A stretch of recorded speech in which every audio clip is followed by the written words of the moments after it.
ठीक है, धीरे से अपने आंखें खोलिए। फिर एक बार आप लोग अब ध्यान से देखना है। मैं जहाँ यहाँ पर अभी कुछ डेमोन्स्ट्रेट करने वाला हूँ उसे ध्यान से समझना है,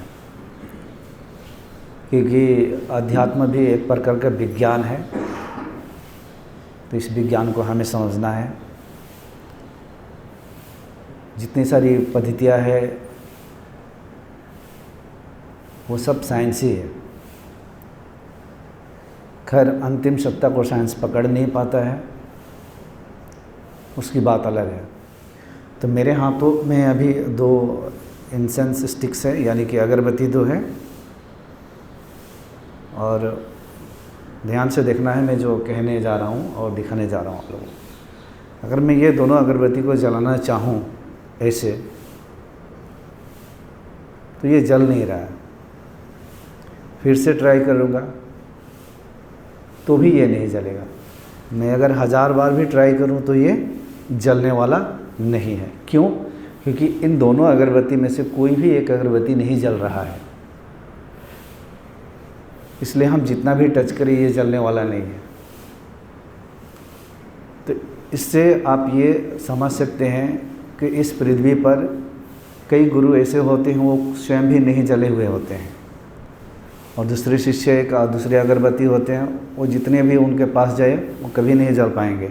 1000 बार भी चर्च में जाए वो जल नहीं पाएंगे, क्योंकि दोनों बुझा ही हुआ है।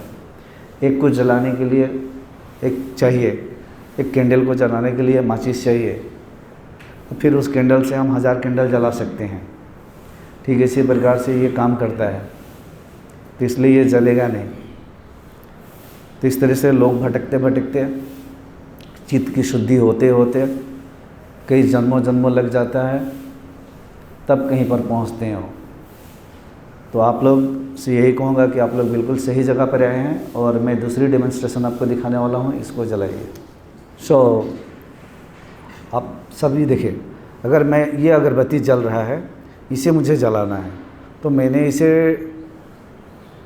टच किया तो भी नहीं जला। फिर थोड़ी देर तक रख रहा हूँ तो भी ये नहीं जला। अब हम इसे बहुत ज़्यादा देर तक रखेंगे।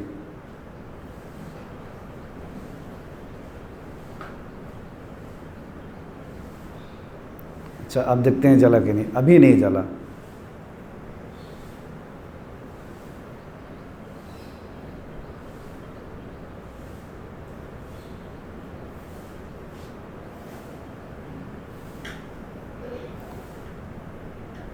अब ये इसके स्पर्श में पूरा आ गया है।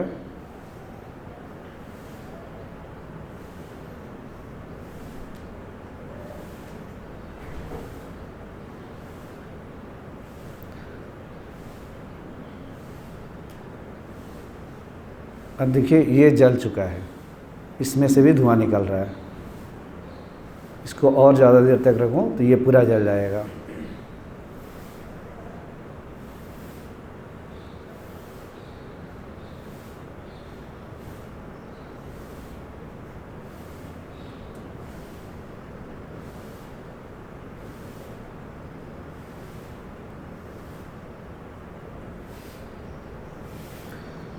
ये बस आप लोगों को समझाने के लिए मैं दिखा रहा हूँ, ताकि इस डेमोन्स्ट्रेशन से जल्दी समझ जाएंगे। आप देख सकते हैं ये दोनों जल चुका है। अब धीरे धीरे ये पूरा जल जाएगा इसी के तरह, अगर ज़्यादा देर तक हम रख देंगे तो। देखिए ये जो मैंने दिखाया, गुरु हमेशा जलते रहता है। जब कोई शिष्य आते हैं वो बुझा हुआ है। इस अगरबत्ती में भी कई बातें हैं। अगर अगरबत्ती भीगा हुआ है तो भीगा हुआ अगरबत्ती उसके साथ टच करेंगे तो जलना फिर मुश्किल है। उसको सुखाना पड़ेगा, उस अगरबत्ती को सुखाना पड़ेगा, तैयार होना पड़ेगा। कुछ लोग तो अगरबत्ती के जैसा बने ही नहीं रहते हैं, यानी कि उसको अध्यात्म के बारे में कुछ पता ही नहीं है। जिसको अध्यात्म के बारे में पता है, ध्यान किया है, तपस्या किया है, जप किया है, अपने चेतना को शुद्ध किया है, हृदय शुद्ध है, द्वेष भाव लगभग ख़त्म हो चुका है, तो वो बहुत सूखे हुए अगरबत्ती की तरह होते हैं। जैसे गुरु को प्रेजेंस मिलती है तो उनकी चेतना बहुत ऊपर होती है। कहीं ना कहीं किसी न किसी एंगल से दूर से भी वो स्टार्ट हो जाते हैं कुछ न कुछ प्रोसेस में।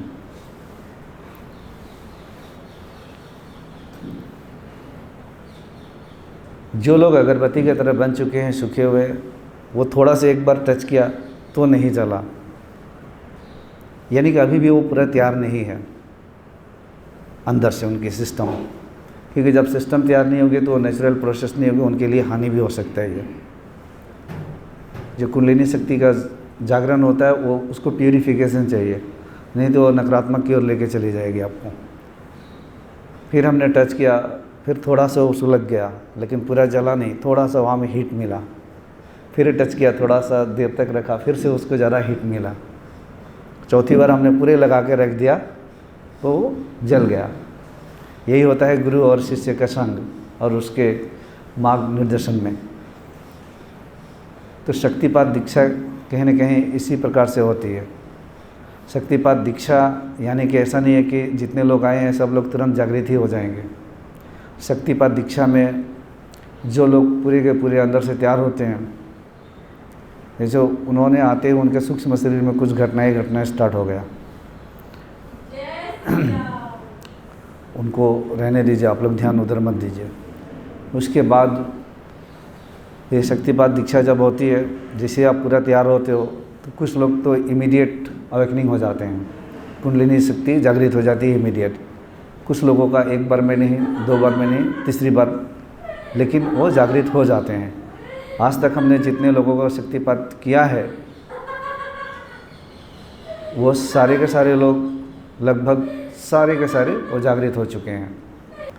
ऐसा भी होता है कभी कभी जब लोग जागृत होते हैं वो चिल्लाने भी लगते हैं, रोने भी लगते हैं, डांस करने भी लगते हैं, ओम का चांटिंग भी जोर से करने लगते हैं, पकड़ लेते हैं, होश नहीं रहता है, गिरने लगते हैं, बहुत प्रकार की चीज़ें होती है। ये सब हमने बहुत देख कर आया है, बहुत धड़ाम से गिर जाते हैं, फ्लोर पे गिर जाते हैं। ऐसी भी घटनाएं हमने बहुत देख कर आई हैं। तो ये कुंडलिनी जागरण का विज्ञान है कि जब गुरु शक्तिपात दीक्षा देगा तो कुछ लोगों के लिए हो सकता है नेक्स्ट टाइम या थर्ड टाइम जो पूरे अंदर से तैयार नहीं है, पूरे भक्ति या प्यूरिफिकेशन नहीं है, जो लोगों का सब ठीक है, हो सकता है इन्हीं 7 दिनों में बहुत सारे लोग जागृत हो जाएंगे। कुछ लोग जर्नी में या घर पहुंचकर या 1, 2, 3 महीने के अंदर वो जागृत हो जाएंगे। लगभग जितने सारे आते हैं कुंडलिनी जागरण तो अनुभव कर ही लेते हैं, उसके बाद वो पीछे नहीं आते, उनको आगे ही जाना पड़ता है। उसके बाद आता है सेल्फ रियलाइजेशन। सेल्फ रियलाइजेशन यानी कि उस परम तत्व आत्मा को जानकर उसी में परमानेंटली अवस्थित हो जाना। उसी को हम अद्वैत कहते हैं, परमात्मा कहते हैं, आत्मा कहते हैं, ईश्वर कहते हैं, परमेश्वर कहते हैं। कुछ लोग कृष्ण कहते हैं, कुछ लोग राम कहते हैं, कुछ लोग शिवा कहते हैं, कुछ लोग शक्ति कहते हैं, कुछ लोग क्या कहते हैं। नाम ना दे तो ही अच्छा है, नाम देने से लोगों का मेंटालिटी में झगड़ा उत्पन्न हो जाता है। तो वही है वो परम तत्व। लेकिन कुंडलिनी जागरण जब होती है तब भी उसका साक्षात्कार होता है, लेकिन उसके अंदर कुछ संस्कार होते हैं, प्रायर संस्कार, फॉर्मर संस्कार, पहले के जो पूर्व संस्कार दबे हुए रहते हैं, वो संस्कार का धीरे धीरे नाश होता है। प्रारब्ध बहुत जल्दी उसके कटने लग जाते हैं। इस तरह से होते होते वो पूर्णतया को प्राप्त कर लेता है। जब एक बार पूर्णतया को प्राप्त कर लेता है या कुंडलिनी जागरण होने के बाद भी उसको आगे ही बढ़ना है। अब ऐसा नहीं है कि आप लोग आए हैं और किसी ने कुंडलिनी जागरण को अनुभव कर लिया, उसके बाद आपके जीवन में हर चीज़ें पॉजिटिवली ही घटेगी, ऐसा नहीं होता है। आपने जो भी कर्म करके आया है, जो भी प्रारब्ध में है, उसको तो भुगतना ही पड़ेगा। एक समय आता है प्रारब्ध लगभग ख़त्म हो जाते हैं तो सब चीज़ें एक नॉर्मल व्यू है, लेकिन उस वक्त आप अपने शरीर से अलग अनुभूति करोगे। आपके परिवार, आपके शरीर, आपके ये सब एक प्रकृति बन जाएगा आपके लिए, या आपके अंदर कर्ता भाव नहीं रहेगा, अहम वृत्ति नहीं रहेगी। मैं कर रहा हूँ, मैं खा रहा हूँ, मैं चल रहा हूँ, मेरा संपत्ति, मेरे बच्चे, ये सब खत्म हो जाता है। सोच समझ लेना है आप लोगों को। अगर अंदर में बहुत कुछ प्लानिंग है, ड्रीम्स है, ये करना है, वो करना है, तो ये सारी चीज़ें से आप अलग हो जाते हो कि ये सारी आसक्ति है। परमात्मा से बड़ा अगर कुछ पाना चाहते हो तो थप्पड़ ही लगता है और कुछ नहीं मिलता है। उसके मार्ग में हो तो उसको बुद्धू नहीं बना सकते हो। वो अंतरात्मा है, वो सबको जानता है। तो इसीलिए पूरे उसके प्रति श्रद्धा भक्ति और समर्पण होना चाहिए अपने हृदय से, क्योंकि वही कल्याणकारी है, दुख हरता है, शांति का दाता है, वही हर कालों में विद्यमान है। वही परमात्मा समय समय पे अवतरित होकर कहीं कहीं पर ज्ञान को प्रदान करता है, कल्याण करता है। और शक्तिपात जो दीक्षा है ये ऐसा ही है, जब कभी गुरु वशिष्ठ ने राम को उन्होंने ये दीक्षा शक्तिपात दी थी, कृष्ण को गुरु संदीपनी ने दी थी, और स्वामी विवेकानंद को रामकृष्ण परमहंस ने दिया था। लेकिन रामकृष्ण परमहंस ने जो दीक्षा दिया था उनको एक साक्षात्कार मिली थी। उनकी जर्नी तो बहुत स्टार्ट हुई, लेकिन बहुत बाद में जाके वो पूर्ण अवस्था में पहुंचते हैं। इस तरीके से कोई कोई साधक का कुंडलिनी जागृत तो हो जाता है, लेकिन वो भटक जाता है, अपना मनमानी भी करने लग जाता है। उसको लगता है कि यही सब कुछ है, भटक भी जाता है। कई लोगों को मैंने देखा हूँ, खान पान भी उसका सुधार नहीं होता है, और कुंडलिनी एक प्योर एनर्जी है। उसको अब एक एनर्जी है, जैसे वो जागृत होगी उसको जिस ओर लेके जाएंगे उसी ओर वो बह जाएगी, और कभी कभी जीवन को उल्टा दिशा में भी लेके जाएगी। क्योंकि आप अपने मनमानी कर रहे हो तो आपको पनिशमेंट तो मिलेगा ही, फिर अंत में वो आपको उस जगह पर लेकर आएगी ही। बहुत सारे लोगों को कुंडलिनी शक्ति जागृत जब होती है, मूलाधार चक्र से उठकर जब ऊपर आती है तो थर्ड आई तक ही आती है, अग्नि चक्र तक। बहुत कम लोग होते हैं सहस्रार तक भी भ्रमण कर पाते हैं, बहुत कम होते हैं। जैसे सहस्रार खुल गया तो आप सोचिए आप मिट ही गया, आप ख़त्म हो गया अंदर से। नहीं तो कुंडलिनी शक्ति आकर यहाँ पे रुक जाती है, किसी का कई महीनों तक, कई वर्षों तक भी रहती है। तो साधना बंद नहीं करना है। किसी का आकर बीच में कहीं रुकी हुई रहती है, या किसी का ऐसा हुआ होगा तो शायद इस सेशन में उसकी शक्ति ऊपर भी आ जाएगी। सहस्रार खुलने का मतलब है आप शरीर, मन, बुद्धि और अपने सारे अटैचमेंट, आसक्ति या प्रकृति के सारे डिपार्टमेंट से एक अलगाव, बिल्कुल अलगाव।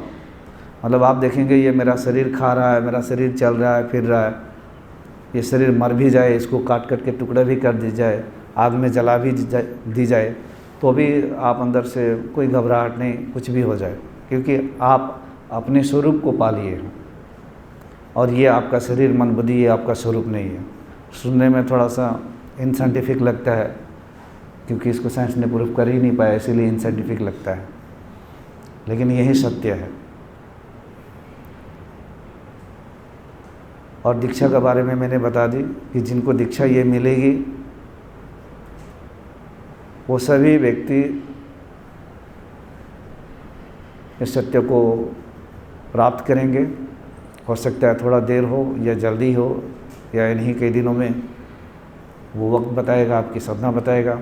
इधर से हम अपना सारा काम करेंगे, मुझे तो जितना देना है मैं सब आपको देकर ही भेजूँगा। देखिए, थोड़ा सा मैं अपनी इनिशियल जर्नी बता दे रहा हूँ। मुझे कुछ भी पता नहीं था अध्यात्म से संबंधित, कुंडलिनी शिक्षा या दीक्षा या ये शक्तिपात, इनिशिएशन क्या होता है, इसके मेरे कोई नॉलेज नहीं था मेरे, क्योंकि मैं बस थोड़ा बहुत ध्यान करता था, ये सब चलता था, क्योंकि विशेष कोई मेरे पास नॉलेज नहीं था। लेकिन प्रकृति में ये सेट था, इसीलिए ऐसी चीज़ें घट गई। जब मेरे साथ ये अनुभव हुआ था, उसके बाद निर्विकल्प समाधि लगी थी, तो मैं बिल्कुल ठहर गया था।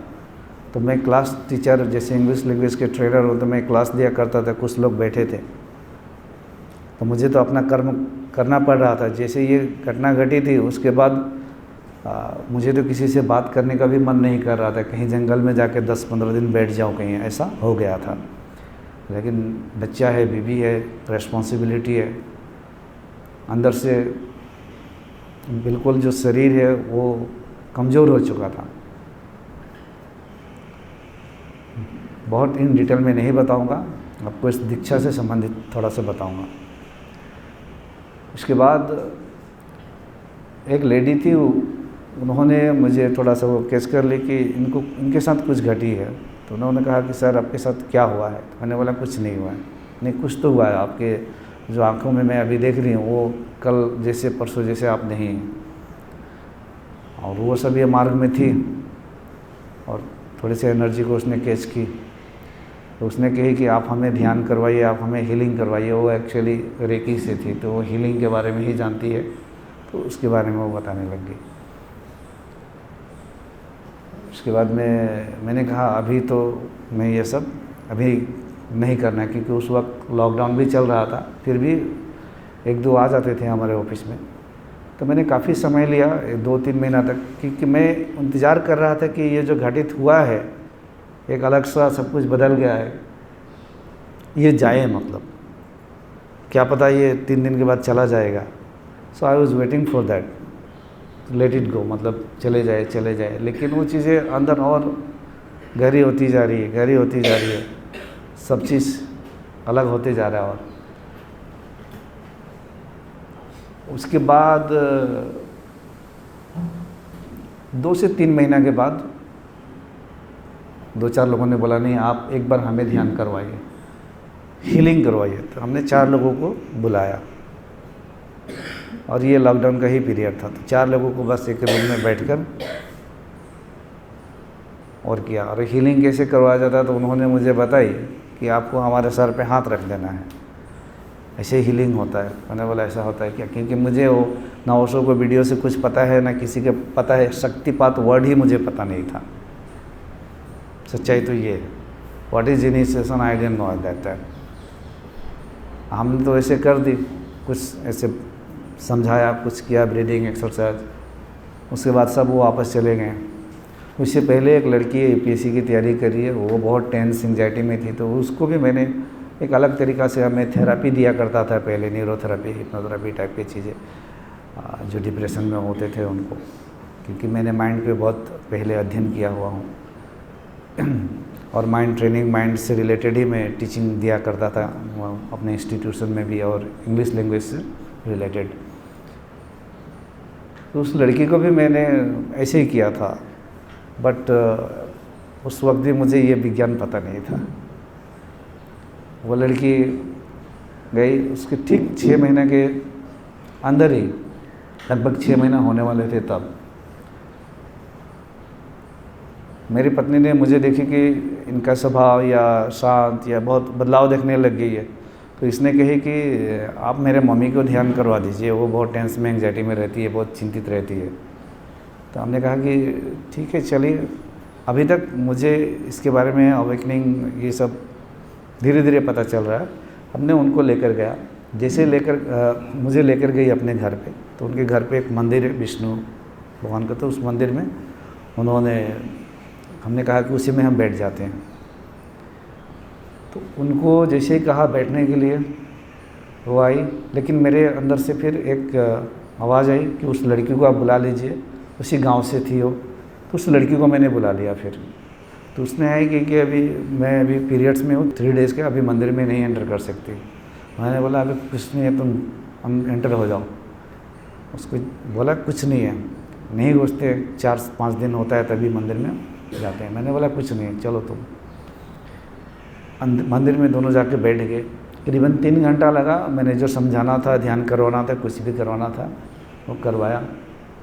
तो वो लड़की फिर वो स्टार्ट हो गई, इसी तरह से कपना, एक इलेक्ट्रिक बॉडी में, सूक्ष्म शरीर में घटना स्टार्ट हो गया। तो मैंने उसको देखा कि ये घटना तो मेरे साथ हुई थी। तो पहली बार उस लड़की को ये घटना घटी। उसके बाद आँख खोल के बोल रही है कि मैं बहुत कँप रही हूँ, मैं क्या हो रहा है, ऐसा कभी हुआ नहीं मेरे साथ। मैं तो समझ गया।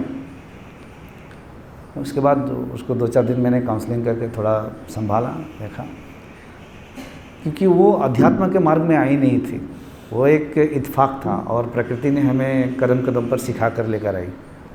पता ना, प्रकृति हमें सब कुछ सिखा देती है। तो उसकी ये जर्नी रही। ठीक ये शायद थर्सडे और फ्राइडे का दिन था, नेक्स्ट संडे होने वाला था। तब मैं अपने तरफ से कहा कि मुझे संडे को ध्यान करवाना है, उन लोगों को बुलाना है। हमने बुलाया क्योंकि मेरे अंदर से एक आवाज़ आई कि और एक आदमी का समय आ चुका है। और जैसे ही ध्यान करवाया देन वो व्यक्ति ने रियलाइज़ किया उन्होंने उस दिन कुंडलिनी जागरण अनुभव की। फिर 1.5 घंटा तक वो पड़े रहे आफ्टर द रियलाइजेशन। इस तरीक़ा से करके उन 4 लोगों में से 3 लोग तो बहुत जल्दी रियलाइज़ कर लिए, लेकिन एक जो थे वो थोड़ा नटखट थे। उनको इसके बारे में ज़्यादा पता नहीं, बहुत ज़्यादा डिप्रेशन, टेंशन, एंग्जाइटी से भरे हुए, तो इधर उधर भटकना, फिर हमारे मार्ग से हट जाना, कि ब्रह्मा कुमारी में चले गए कुछ दिनों तक, फिर कुछ बना नहीं, फिर वापस आए। फिर आते आते यहाँ से कुछ लोग जो थे आसाम गए थे, तो वहाँ फिर वो सेशन में आए थे। वो सेशन के बाद वापस घर पे आए, तब उनकी ये जर्नी कंप्लीट हुई। उनका 1 साल लग गया। इसीलिए मैंने अगरबत्ती में दिखाया कि किसी का बहुत समय लग जाता है। ये हमने किताबें पढ़कर नहीं, हमने प्रैक्टिकली मेरे साथ जो जो घटित हुई है उनको एक्सपेरिमेंट करके देखकर बताया आपको। कुछ लोग ऐसे भी होते हैं सिर्फ 3 घंटा बात करते हैं, 4 घंटा बात करते हैं, हमसे बात करते करते जागृत हो गए हैं। ऐसी बहुत सारी एग्जाम्पल्स पड़ी हुई है। तो अलग अलग प्रकार के साधक होते हैं, उनकी चेतना अलग अलग स्तर पे होती है, एनर्जी अलग अलग लेवल पे होती है। तो सबकी जर्नी इस तरीके से होने वाली है। समझ गए आप लोग? मैं कहूँगा कि आप लोग जितना ज़्यादा हो सके अंदर से, भले जीवित गुरु के प्रति थोड़ा सा अहंकार आ जाता है, मेरे प्रति नहीं तो उस परमात्मा के प्रति परम श्रद्धा भक्ति पूरी अंतरात्मा से।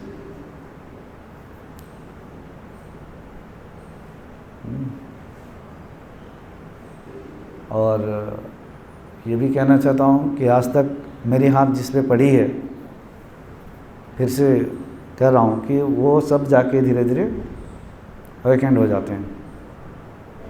मैक्सिमम तो बहुत जल्दी हो जाते हैं, लेकिन वो फिर बचेंगे नहीं, मतलब उनको समझ में नहीं आएगा, क्योंकि एक बार हो गई तो एनर्जी धीरे धीरे वो काम करना स्टार्ट कर देती है। ज़्यादा उतावला आप लोगों को होने की ज़रूरत नहीं है। अंदर में ये भक्ति की बात है, ठीक है। ये अंदर हृदय में अपने ध्यान को केंद्रित करके रखना है इन कई दिनों में।